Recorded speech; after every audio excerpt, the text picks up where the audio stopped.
Irmãos, nós estamos dando continuidade hoje a uma série de reflexões falando sobre o equilíbrio em todas as áreas da nossa vida. E o texto de hoje é um texto bem conhecido, está lá no Evangelho de Marcos, capítulo 4, verso 35.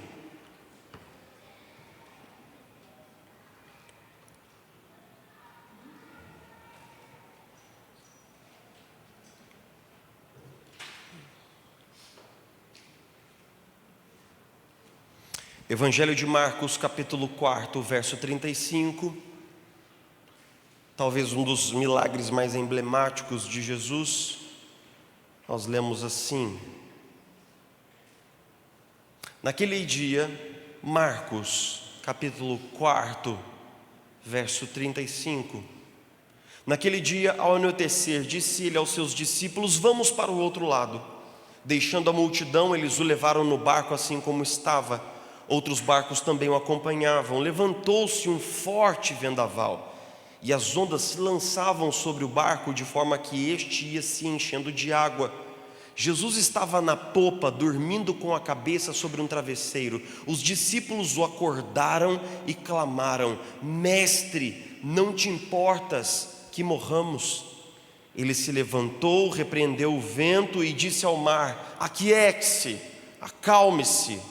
O vento se aquietou e fez-se completa bonança. Então perguntou aos seus discípulos: por que vocês estão com tanto medo? Ainda não têm fé? Eles estavam apavorados e perguntavam uns aos outros. Vamos ler juntos? Quem é este que até o vento e o mar lhe obedecem? Há uns 10 anos atrás, nós fizemos um retiro com todas as famílias lá da igreja presbiteriana de Niterói. E aí, quando a gente fez o retiro, no lugar que a gente fez o retiro, tinha um baita de um campo de futebol. E aí o povo se coordenou lá para ter o jogo de futebol dos casados e dos solteiros. E aí eu estava no time dos casados. E aí o time dos solteiros estava lá, reunindo para suas estratégias. E então o time dos casados se reuniu e desenhou a sua estratégia. Qual seria a estratégia? A gente sairia jogando pelo meio. Alguém jogaria a bola para mim na ponta direita. Eu ia descer até o fundo, ia cruzar para um diácono, um cara enorme que tinha na igreja. Ele ia entrar igual uma locomotiva e colocar a bola dentro do gol. Parecia a melhor estratégia que a gente tinha naquele dia para fazer um gol nos solteiros. E aí então disparou-se o jogo, alguém rolou a bola lá para o canto, eu peguei a bola e corri até o fundo. Corri o máximo que eu pude, cheguei no fundo, cruzei a bola. E o que houve depois eu não sei te dizer, porque eu tive um apagão e fiquei deitado ali vendo estrelas, sabe? Fiquei assim, deitado ali na beira do campo. Tive a impressão de que um anjo veio no céu, estendeu a mão para mim, querendo me recolher. Eu falei: está muito cedo ainda, muito obrigado, em nome de Jesus. E foi a primeira experiência que eu tive de desconexão entre o meu corpo e a minha mente, porque na minha cabeça eu ainda tinha 17, 20 anos de idade e ainda jogava bola 3, 4 vezes por semana. Aí esses dias atrás, deve ter mais ou menos uns 2 meses, os homens aqui da igreja falaram assim: vamos montar um rachão da igreja. Não é rachão não, tem um nome mais IP Aquários, que é tipo soccer e alambrado. Aí na segunda-feira os homens se reúnem lá no golfe para jogar bola. E aí eu fui no primeiro dia para dar uma força moral, aquela coisa toda. E a regra é o seguinte: você joga 10 minutos, se ninguém ganhar, alguém sai. Mas se fizer 2 gols, o time que fez 2 gols fica para jogar a próxima, e o outro time que perdeu sai. E aí aconteceu que lá por volta de 7 minutos de jogo, o meu time ganhou, fez os 2 gols. E aí quando ele fez os 2 gols, eu já arranquei o colete, já fui dando para alguém. Alguém falou: não, pastor, seu time ganhou, você pode ficar com o colete. Eu falei: alguém segura esse colete aqui em nome de Jesus, que eu quero ir num cantinho ali que eu estou com náusea. Por favor, deixa eu ir ali que eu estou com o estômago revirado.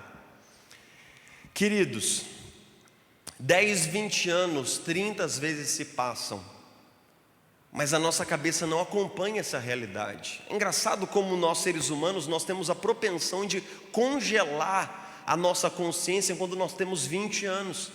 E nós somos levados pela vida fora por um pressuposto muito perigoso, de que eu vou dar conta assim como quando eu tinha 20 anos de idade. Então eu tenho 30, então vem os filhos, então eu tenho 40, e aí nós vamos avançando pela vida, sempre colocando o nosso corpo num jogo perigoso de extenuar as suas forças até o limite. Nós estamos falando num papo de equilíbrio aqui ao longo desse mês, e nós nunca vamos conseguir equilibrar de fato a nossa vida se nós não tivermos uma visão bíblica e balanceada sobre o nosso corpo, sobre os limites do nosso corpo e sobre como nós temos que ter sabedoria para vivermos cada estação de conformidade com os nossos limites. Salmo 90, versículo 12 diz assim: ensina-nos a contar os nossos dias, Senhor, para que nós possamos alcançar coração sábio. Ensina-nos a contar os nossos dias. Nós estamos num texto absolutamente intrigante. Se você acompanhou esse texto ele traz duas informações absurdamente curiosas. A primeira é a seguinte: Jesus sai com os seus discípulos pelo lago de Genezaré, provavelmente já na calada da noite, o sol se pondo, final de um dia de trabalho, de pregação, de evangelismo, de discipulado. E então esses barcos vão atravessando essa massa de água de 5 por 13 quilômetros de extensão. Havia cadeias montanhosas que desembocavam no lago de Genezaré, fazendo dele um lago um tanto intempestivo, um lago temperamental. E então esses homens, muitos deles eram pescadores e tinham vivido toda a sua vida no lago, lembre-se disso. Eles estão conduzindo o barco pelo lago, em determinado momento eles são surpreendidos por uma borrasca de água, uma tempestade que faz com que o barco comece a encher-se d'água a ponto de quase ir a pique. No meio de toda essa tormenta, no meio de toda essa tempestade, o texto de Marcos, assim como os outros sinóticos, diz uma coisa que apenas esse texto na Bíblia diz. Esse texto diz que Jesus estava dormindo. Nós sabemos que Jesus dormia, mas esse é o único texto da Bíblia que fala, que mostra Jesus dormindo. Como Jesus estava dormindo? Jesus pegou uma espécie de uma almofada que tinha lá perto do timão, que era destinada ao cara que ia conduzir o barco. Ele pegou essa almofada, que era para assento, era para dar o conforto para o cara que estava conduzindo o barco. Ele levou lá para frente do barco, colocou no fundo do assoalho de madeira, usou aquilo como um travesseiro e começou a dormir. E eu acho que o sono estava muito bom, irmãos. Concorda comigo? Porque nem aquela tempestade conseguiu afastar Jesus do seu sono. O sono de Jesus estava pesado, dizem as más línguas que ele roncava. O sono dele estava assim profundo, porque Jesus estava cansado. Eles vão até Jesus, eles o acordam, Jesus dá um tapa assim no cabelo, pega uma água do barco, joga na cara, acaba de acordar. E então Jesus dá ordens aos elementos, e os elementos obedecem.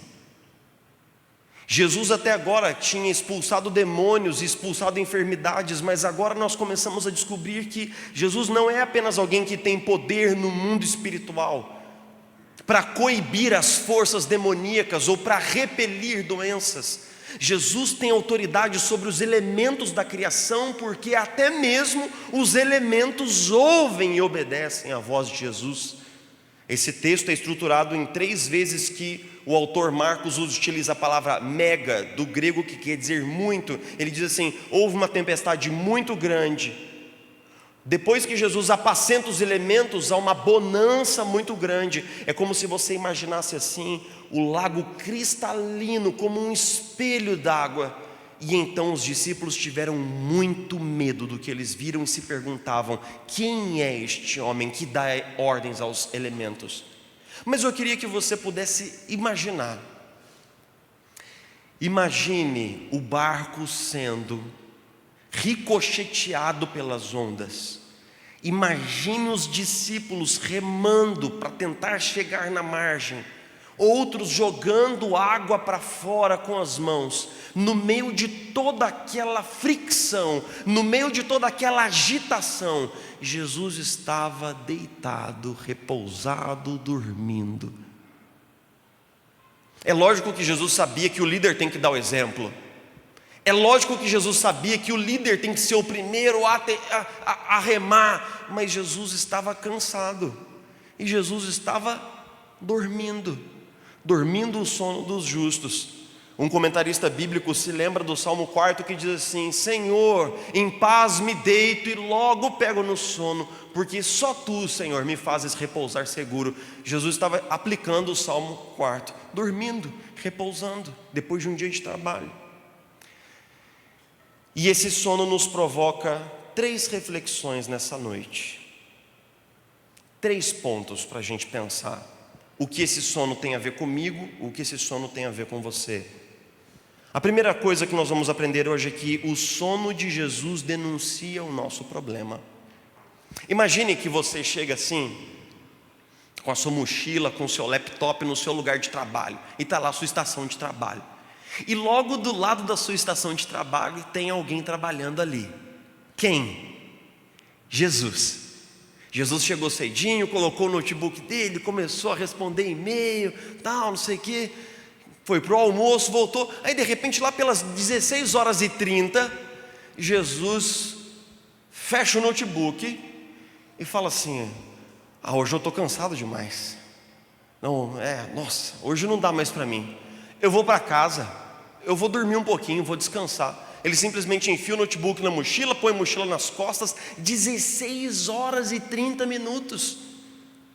A primeira coisa que passaria pela sua cabeça e pela minha é: esse cara não vai ter uma carreira muito promissora aqui. Ele não vai longe no trabalho. Porque se ele fosse um trabalhador, ele ficaria aqui até às 19, até às 20, até fechar a empresa. Sairia depois do chefe. Pense comigo como Jesus não teria uma carreira muito promissora se ele fosse um trabalhador aqui na nossa cidade de São José. Pense comigo como a ética de Jesus de descansar e repousar, ela quase que questiona o nosso modelo de vida. Porque nós vivemos numa sociedade absolutamente workaholic, viciada em trabalho, e que vê o cansaço como fraqueza, e que vê o fracasso com vergonha, que vê o cansaço como uma coisa que nós não deveríamos ter. Eu me lembro que num dia no gabinete, uma mulher veio para mim, conversando ali e tal, ela estava desempregada. Ela fala assim: pastor, olha, o que mais me aflige hoje nesse tempo de desemprego não é a provisão da minha casa, mas o que mais me machuca é esse sentimento de não estar produzindo nada de bom, esse sentimento de inutilidade, essa coisa de que eu não tenho valor, mas isso paira pela minha cabeça todos os dias. Eu tenho vergonha, pastor, de não estar trabalhando. Olha que fala pesada, eu tenho vergonha de não estar trabalhando. Mas o mais engraçado foi que à medida em que ela falava dos conflitos dela com a sua cultura de trabalho, eu também verificava em mim a mesma coisa. Eu lembro, e eu já falei isso daqui várias vezes, uma das coisas que mais me doeu nos tempos em que eu vim plantar a IP Aquários e nós começamos do zero, foi que nos primeiros meses eu tinha muito tempo sobrando. O meu dia não era preenchido por todas as atividades, e minha esposa falava assim: por que você não olha esse tempo como um tempo de repouso, de descanso, de refrigério? Eu não conseguia. Eu me sentia culpado por não estar trabalhando, servindo a plenos pulmões com tudo aquilo que eu tinha. Nós vivemos numa cultura que vê o trabalho como algo que aliena a família, como algo que solapa a saúde, mas ainda assim isso é uma coisa boa. Eu já citei aqui um filósofo coreano, o Byung Han. Ele foi radicado na Alemanha, ele tem um livro chamado Sociedade do Cansaço.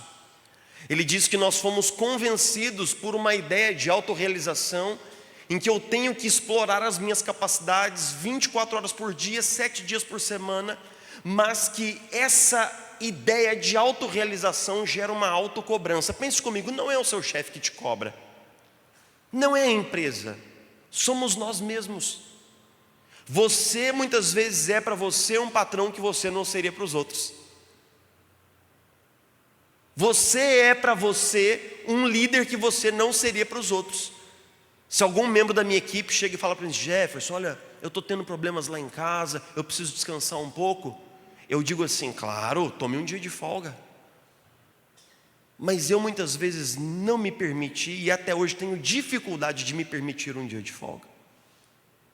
Note como isso entra lá no tutano da nossa cabeça. O descanso e a quietude são vistos como fraqueza, como indolência, como preguiça. E existem dados cada vez mais sólidos comprovando que essa política de autorrealização, na verdade, nos colocou numa rota de autodestruição. Cada vez mais empreendedores jovens, antes dos 30 anos, estão sendo diagnosticados com síndrome de burnout. O que é síndrome de burnout? É quando você queima e exaure as suas capacidades físicas a tal ponto que o seu corpo não se renova mais. E então vou explicar isso usando dinheiro, porque dinheiro é concreto. O nosso corpo ele tem uma taxa de reposição das nossas forças físicas, psíquicas e emocionais. Nosso corpo ele repõe. Como? Por meio do sono, por meio do descanso sabático semanal, por meio das férias. Nosso corpo vai repondo aquilo que está sendo usado. Então suponhamos que você tem uma conta lá no banco. E nessa conta entra um dinheirinho todo mês. Entra X. Mas no mês, você descobre que está gastando 2x. A cada mês, essa conta vai ficando mais negativa, ela vai entrando no vermelho. Mas se você e eu continuarmos devendo no banco por meses, sem perspectiva de pagar o banco, uma hora o gerente nos chama e fala assim: olha, a gente está bloqueando a sua conta, você tem uma dívida de milhares de reais aqui conosco, e você vai ter que pagar esse negócio. Quer dizer, a gente faliu. O que é a falência? É quando nós estamos devendo tanto, que até a própria entrada do dinheiro ela já não funciona mais. O que é o burnout? É quando nós usamos o nosso corpo numa taxa tão agressiva que ele já não se renova mais. Os médicos chegam a dizer que uma pessoa com síndrome de burnout, ela teria que ficar afastada do trabalho entre 8 a 12 meses para de fato obter cura plena, especialmente na área cognitiva. 8 a 12 meses de afastamento. É uma condição gravíssima. E no entanto, o sono de Jesus questiona o nosso modelo de vida. O sono de Jesus questiona a neura que nós temos. Sabe por quê? Porque o sono de Jesus mostra que Jesus não vivia sob a tirania do trabalho do seu tempo. Mas o sono de Jesus nos ensina uma segunda coisa. Se você digitar hoje no Google a expressão teologia do corpo, você vai descobrir que nos últimos 60 ou 70 anos vários livros foram lançados sobre isso, sobre como nós cristãos vemos o corpo. E esse foi um tema desprezado por muitos anos da igreja cristã. Você vai descobrir que Karol Wojtyla, por exemplo, João Paulo II, escreveu um livro sobre a teologia do corpo. E você vai descobrir um livro de um cara chamado Greg Ellison. E o Greg Ellison conta uma história no começo do seu livro de por que ele escreveu aquele livro. Ele fala assim que um dia uma ovelha sua o procurou, chegou ao gabinete, sentou-se diante dele e falou assim: pastor, eu tenho alguns sintomas e eu gostaria que o senhor pudesse me ajudar a entender o que está acontecendo no mundo espiritual. Ele falou: ótimo, me conte os sintomas. Eu tenho me sentido cansado, irritado, com um pavio curto, eu tenho tido assim gastrite, eu tenho tido uma dificuldade de quando a luz apaga, eu tenho uma dificuldade de ler, me concentrar, eu tenho uma dificuldade de conversar com as pessoas.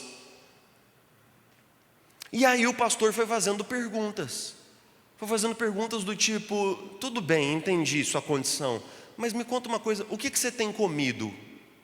O cara ficou confuso: como assim o que eu estou comendo? Até onde o menu da minha casa é do seu interesse? Assim, como você tem dormido? Você tem tirado férias? Você tem observado os dias semanais de descanso? Você tem cuidado da sua saúde? Tem feito exames regulares?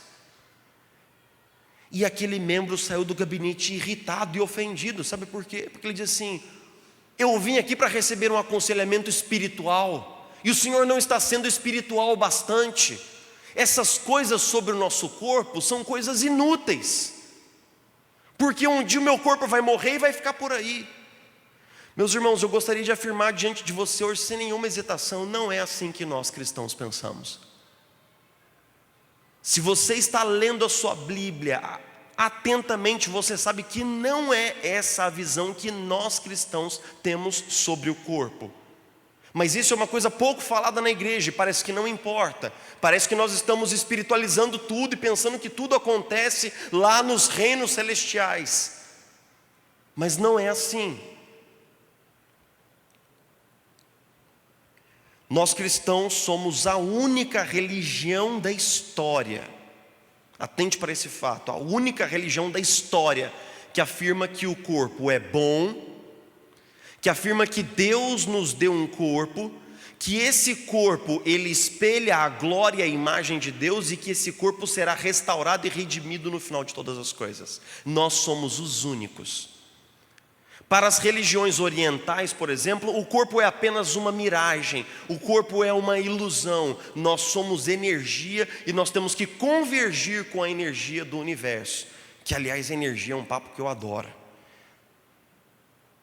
Ironia.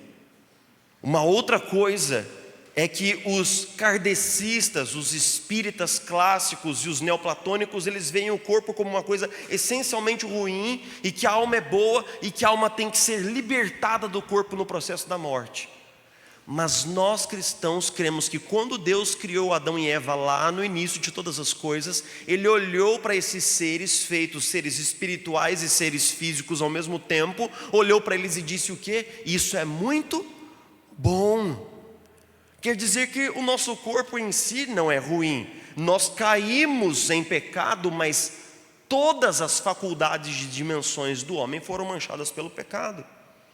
Nós somos a única religião do mundo que cremos numa ressurreição do corpo e numa glorificação do corpo.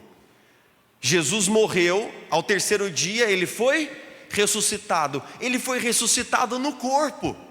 Seu corpo foi glorificado. E depois de apresentar-se aos discípulos por 40 dias, em certa ocasião Jesus falou assim: o que vocês têm para comer aí? Eles falaram: a gente tem peixe. E diz o texto de João capítulo 21, Jesus sentou-se e comeu com eles. Eu me lembro quando estava numa aula de escola dominical e a gente estava falando de escatologia, doutrina das últimas coisas, e alguém falou assim: pastor, como que você acha que vai ser o céu? Você acha que tal? Eu falei assim: bom, me explica um pouco melhor a sua pergunta. Não, pastor, porque nós vamos para o céu, né? E lá, graças a Deus, nós não vamos mais estar presos a esse corpo. Você acha que a gente vai voar? A pessoa me perguntou. E aí eu falei: meu irmão, mas para que céu você está indo? Esse é o céu dos espíritas. Esse é o céu do kardecista. O céu cristão é um céu de corpos glorificados.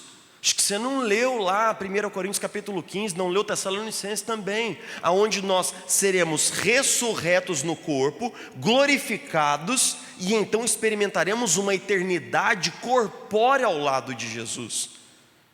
Meus irmãos, o seu corpo importa. Eu queria apelar para você nessa noite aqui, que se você acha que vir ao culto é uma coisa mais cristã do que ir ao médico, você está enganado e está equivocado. Se você acha que o culto de domingo é mais espiritual do que o soninho da tarde que você tira para reparar as forças, você está equivocado. Nós temos uma teologia sabática, onde o descanso é visto como um fruto de devoção a Deus. É visto como mordomia do corpo, como cuidar bem do corpo que Deus nos deu. O sono de Jesus questiona nossa visão acerca do nosso corpo. E o sono de Jesus nos ensina sobre ritmo e equilíbrio. O que mais me chama a atenção nesse texto é como esse texto ele coloca na mesma pintura, na mesma foto, duas coisas. A primeira é o poder de Jesus sobre os elementos e sua plena divindade. Mas ao mesmo tempo essa divindade está plenamente reconciliada com sua humanidade. Quando Jesus tem sono, ele dorme e deita e ele não tem neura. Ele não tem a neura que nós temos. Jesus descansa e repousa sem nenhum tipo de vergonha, sem nenhum tipo. Jesus é mais humano do que nós. Ele lida com o seu corpo com mais naturalidade do que nós lidamos. Ele lida com o seu corpo com mais consciência do que nós lidamos. Ele deita, ele descansa, ele repousa. E isso nos ensina uma lição muito preciosa. Nós precisamos viver em sintonia com os ritmos e com os limites do nosso corpo. Pace de corrida, quem já ouviu falar aqui em pace de corrida? Cadê os corredores aqui da igreja, os atletas? Isso, 2 ou 3 levantaram a mão assim, envergonhados assim. Pode levantar sua mão, corredor. Isso, pace de corrida. O que é o pace de corrida? Quantos minutos o corredor leva para correr 1 quilômetro? Estou correto? Um artigo científico diz que uma pessoa de 30 anos com saúde normal, ela leva em média 5 minutos para correr 1 quilômetro. Esse mesmo artigo diz que uma pessoa de 60 anos, com um estilo de vida normal, com saúde de uma pessoa de 60 anos normal, ela leva 8 minutos para correr 1 quilômetro. Isso quer dizer que nós, seres humanos, fomos criados com uma sequência temporal que é mais ou menos assim. Meu avô me explicou assim, vê se está certo. O homem nasce, o homem cresce, fica bobo e casa, e logo em seguida ele envelhece e morre.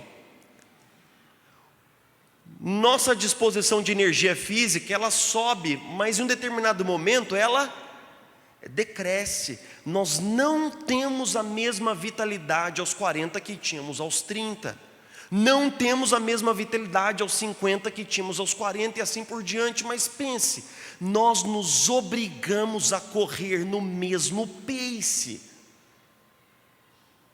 Se um cara de 60 anos se obriga a correr no mesmo pace de quando ele tinha 30 anos, ao invés da corrida ser uma coisa boa para o organismo dele, passa a ser ruim e passa a expor esse cara a um risco de diversas doenças articulares e coronárias.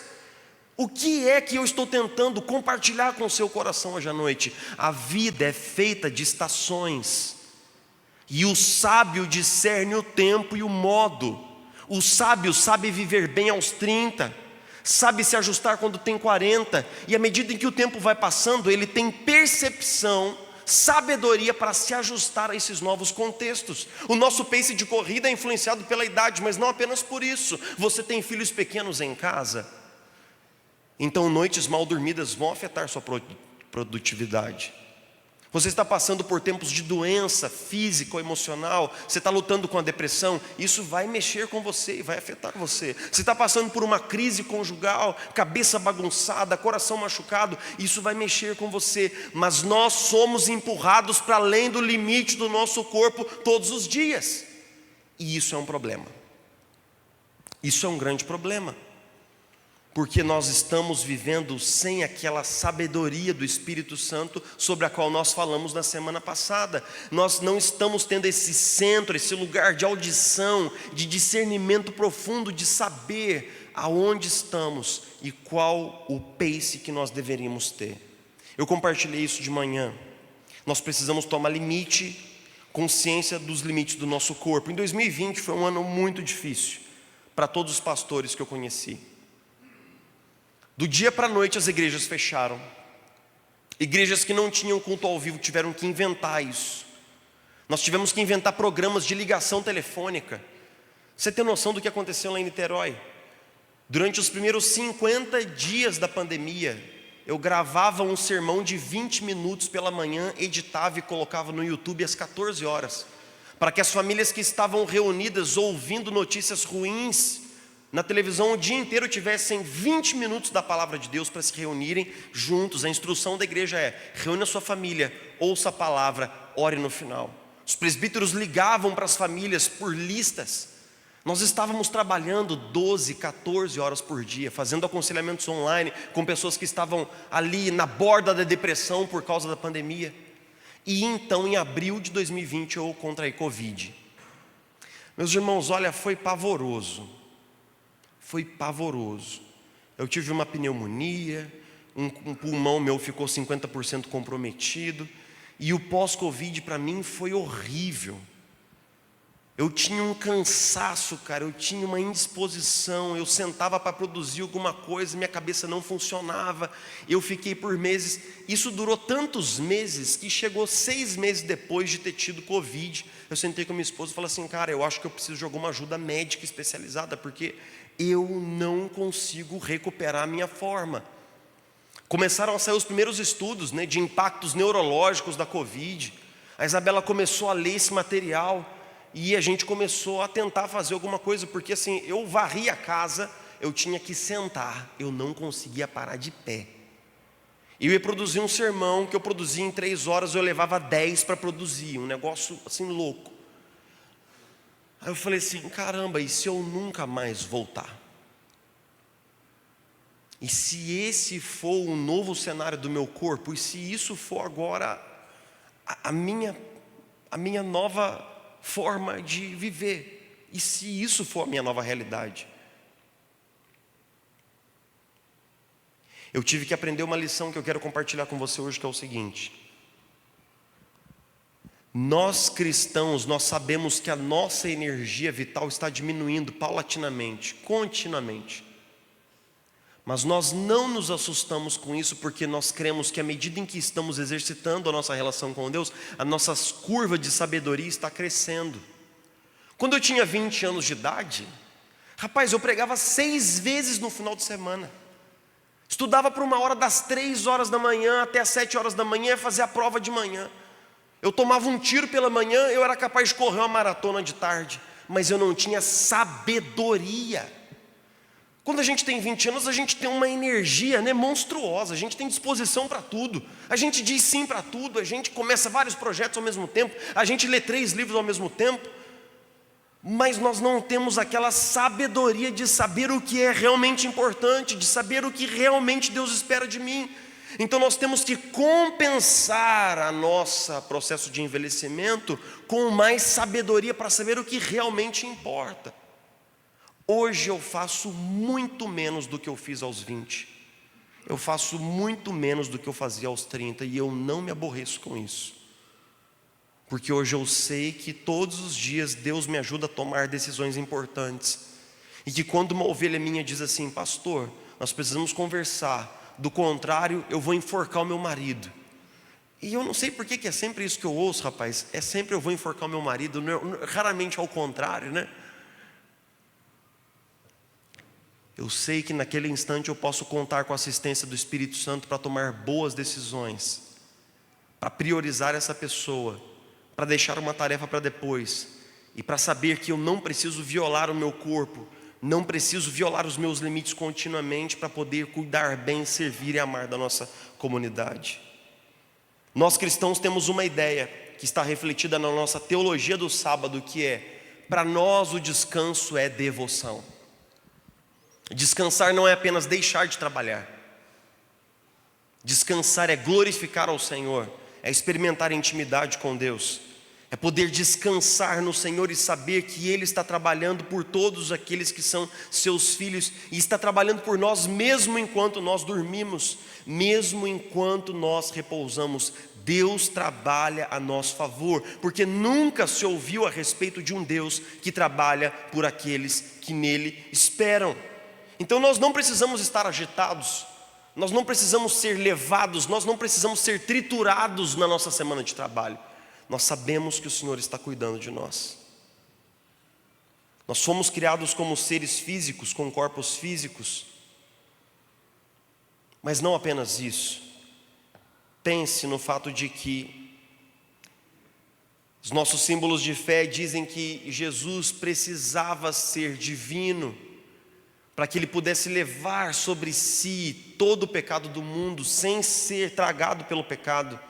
Mas Jesus precisava ser humano para que Ele pudesse se identificar com os homens e salvar os homens. Então pense comigo no final dessa reflexão o que foi que Deus fez e a ideia que Deus teve. Por uma intervenção miraculosa do Espírito Santo, uma centelha de vida foi depositada no ventre de uma virgem. E ela deu à luz a um bebê. Jesus, o nosso Salvador,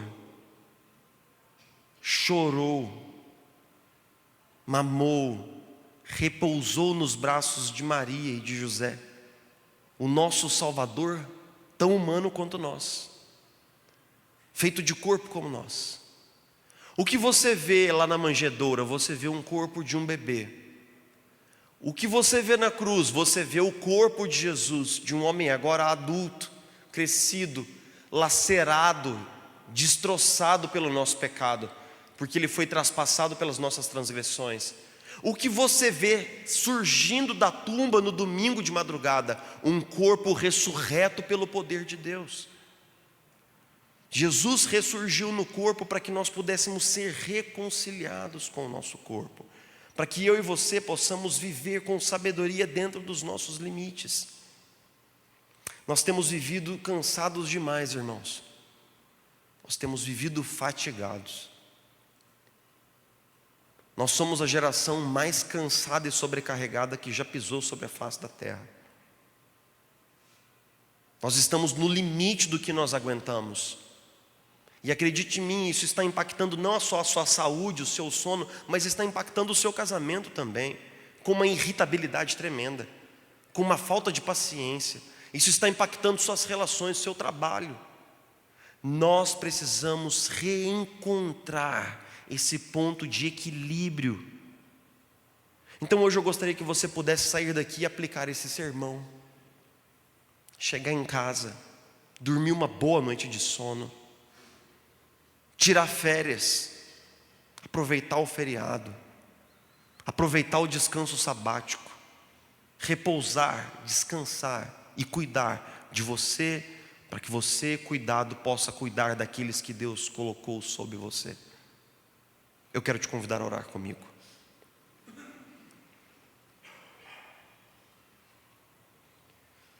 Senhor Jesus, mais uma vez nós nos apresentamos a Ti. A Tua palavra diz que nossos corpos foram redimidos pelo sangue de Jesus e que agora nosso corpo é templo do Espírito Santo. O Senhor mesmo nos diz na Sua palavra para que nós possamos honrar o Senhor com o nosso corpo. Senhor, nos ajuda. Nós temos sido arrastados pela loucura da nossa geração. Nós temos sido, Senhor, arrastados nessa onda de ansiedade, de preocupação, de ativismo. Nós temos, Senhor, andado no fio da navalha, Senhor Jesus. E muitas vezes temos ignorado, Senhor Jesus, a profunda estafa do nosso corpo, nos esquecendo de que fomos chamados para sermos seres integrais e integrados na Sua presença, nos esquecendo que muitas vezes esse cansaço, ele afeta até a nossa espiritualidade. Senhor, qual foi a última vez que nós tivemos tempo e energia para permanecer em oração diante do Senhor, com o coração atento e com o ouvido aberto para ouvir a Tua voz? Qual foi a última vez que nós empunhamos a Tua palavra, Senhor, para ouvir a Tua voz com clareza, pedindo que o Senhor fale ao nosso coração? Senhor, nós estamos cansados, nós estamos sobrecarregados. Nós pedimos, Senhor, tem piedade de nós, nos socorre, nos dá sabedoria, Espírito Santo.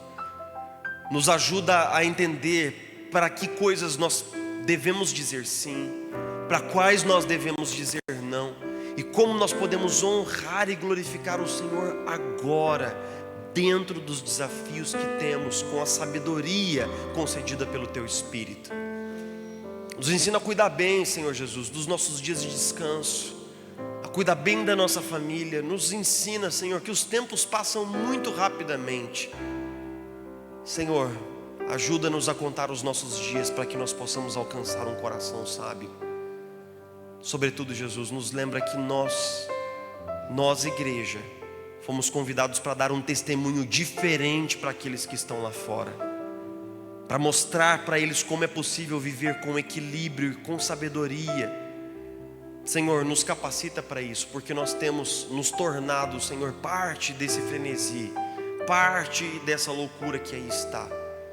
Mas nós certamente fomos convidados, desafiados e convocados para fazer a diferença. E como poderemos fazer a diferença se não formos diferentes? Nos ajuda, Senhor, nós oramos em nome de Jesus. Amém.